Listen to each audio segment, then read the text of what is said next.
c'est Isabelle, bienvenue sur ma chaîne et je vous retrouve aujourd'hui pour une vidéo coup de cœur. Il y en aura une deuxième qui suivra sous quelques jours parce que j'ai eu deux super lectures. Mais on est là pour parler de la première. Il s'agit du livre de Mathieu Ménégo, Est-ce ainsi que les hommes jugent, qui est paru aux éditions Grasset. J'avais adoré, je me suis tuée, mais j'avais adoré ce bouquin, ça m'avait totalement chamboulé. Quand le deuxième est sorti, Un fils parfait, je me suis un petit peu jetée dessus. J'ai adoré cette lecture et donc forcément quand le troisième est sorti, on dit bien jamais deux sans trois, il a fallu que je le lise. Je l'avais pris au salon du livre de Nice début juin, je l'avais pris le samedi, pour le lundi c'était rempilé. Après j'ai un peu pris de retard dans mes vidéos avec le temps qui passe et puis moi forcément qui n'ai pas toujours le temps pour faire des vidéos. Mais ce livre est une bombe comme les autres livres de cet auteur.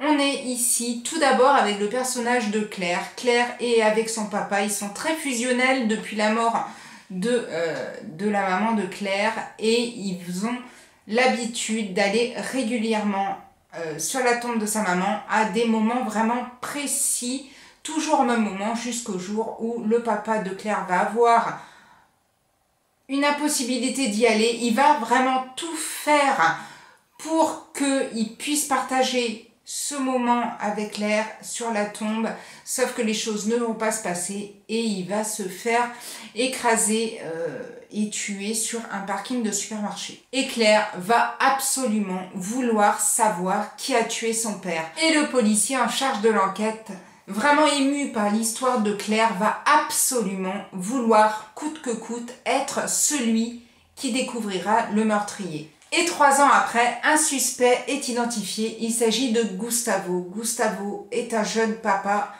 Il vit avec sa femme et ses 2 enfants. Il est d'origine argentine. Il a quitté l'Argentine justement pour retrouver la liberté à l'étranger et donc en France.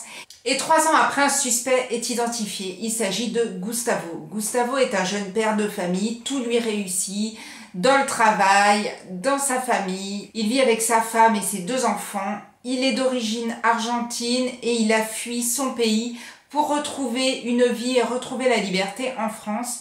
Sauf que un matin, la police fait irruption dans sa maison, le considère comme le coupable du meurtre du père de Claire et là tout va s'enchaîner, la garde à vue, tout va coïncider sur le fait que Gustavo est le coupable, il a une Mégane, il a une veste en jean, tout vraiment coïncide et les flics sont quasiment sûrs que c'est lui le coupable et qu'ils ont enfin résolu le mystère de ce suspect en fuite.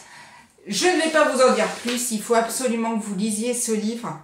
Ça a été un coup de cœur, mais ça se lit tellement vite et quand vous rentrez dans ce livre, vous ne pouvez plus vous arrêter. Pour moi, ça a été vraiment très difficile de le lâcher. Il a fallu que je le laisse à un moment. Et ça a été un déchirement parce que vous ne pouvez pas vous imaginer comment c'est bien écrit et comment on a envie, mais on a envie que ça continue. Et même finalement, quand je suis arrivée à cette fin, j'ai eu un peu l'impression que l'histoire continuait dans ma tête, que j'en avais pas fini avec ces personnages et qu'ils continuaient à vivre en dehors du livre. Alors c'est un peu taré ce que je raconte, c'est vrai que des fois je suis peut-être un peu allumée, mais franchement, lisez ce bouquin, lisez Est-ce ainsi que les hommes jugent, c'est vraiment une grosse claque.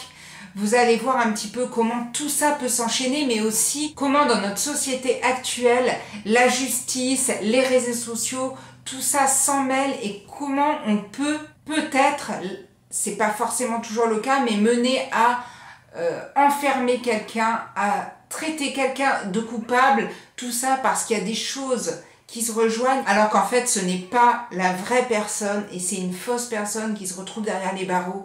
Moi franchement, je ne peux que vous encourager, je l'ai dit 1000 fois, à lire ce livre. Je vous souhaite à tous de très très belles lectures. Si vous l'avez lu, n'hésitez pas à me laisser votre avis. Et je vous dis à bientôt pour une prochaine vidéo. Prenez soin de vous. Ciao ciao.